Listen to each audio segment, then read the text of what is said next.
The video came at 2:14 a.m. No subject line, no explanation, just a file 30 seconds long from an unknown number. I pressed play. My son was crying. He couldn't have been older than 9. His voice cracked under each scream. Behind him, a man, her boyfriend, lifted his hand again. The sound echoed. And then, I saw her, my wife, laughing. "Your dad's too weak to do anything," she said. "Call him. Let him hear you cry."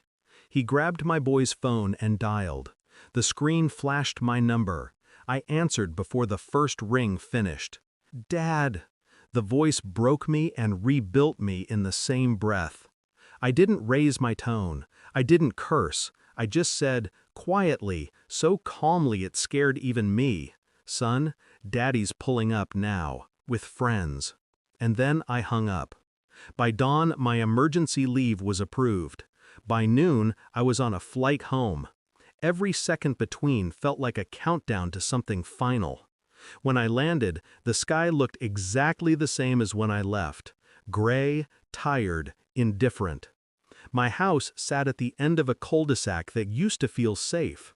Now it felt like a stage, the curtains drawn, the actors waiting. I didn't go inside, not yet. I went to the neighbor's porch, the one who sent the video. He looked like he hadn't slept. "I couldn't stand by," he said. "It happened more than once." He gave me the rest of the footage, days worth, different angles, different nights, each one worse than the last. My son's bruises weren't accidents, they were lessons, and she watched, smiling. That was the moment something inside me froze. Not rage, not shock, something colder, cleaner, understanding.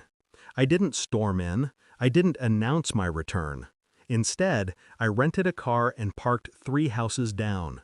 From there, I watched the home I built, the one she turned into a lie. She came out around 6, hair done, red coat. He followed minutes later, holding my coffee mug. They kissed at the car, casual, rehearsed. I filmed everything, every gesture, every smirk, every detail I could use later. Then I called an old contact from my unit, Detective Harris. I told him I needed a welfare check initiated quietly. He didn't ask questions. By the next day, I had reports, timestamps, witness statements, enough to prove neglect, abuse, infidelity, and something worse, psychological manipulation.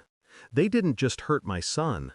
They tried to rewrite me out of his memory. She told him I stopped calling. She told him I didn't care. I kept my calm because calm is power, and I wanted her to feel powerless. 3 nights later, I let myself in. Spare key, same drawer it had always been in. The house was quiet except for the hum of the refrigerator. My son was asleep upstairs, safe now. Harris had already arranged protective custody until I arrived. She was in the kitchen when I appeared, barefoot, wine in hand. She froze mid-step. "You're not supposed to be here," she said. "Neither are you," I replied, sliding the USB drive onto the table. She stared at it, then back at me. "What's that?" "Everything," I said. Her hand shook as she plugged it into her laptop. I didn't need to watch. I already knew every frame. But I watched her instead.